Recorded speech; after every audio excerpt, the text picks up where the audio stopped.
التي تقصف فيها أول قذيفة على سوريا، فلبنان وسوريا سينطلق كل واحد من أبنائها وبناتها ليكونوا استشهاديين على أرض أوروبا وفلسطين.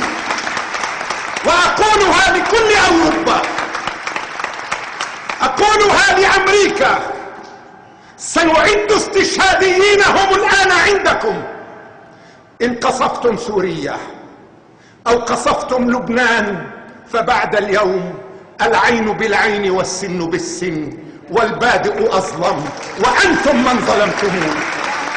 سأقول لكل عربي ولكل إنسان لا تعتقدوا أن من سيقوم بالاستشهاد في أراضي فرنسا وبريطانيا وأمريكا سيكونون عربا ومسلمين.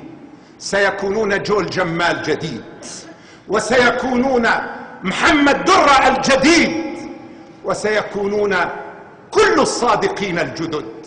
لا تقتربوا من بلادنا أرجوكم أرجوكم، فبلادنا أرض النور أرادها الله لتشرق على العالم. فمن أرضنا ومن دمشق الأمويين حملنا حضارة ابن رشد التي جعلت أوروبا تستيقظ، ومن بغداد جعلنا الشرق يشرق. فإن أردتم أن تشعلوا النار في أرضنا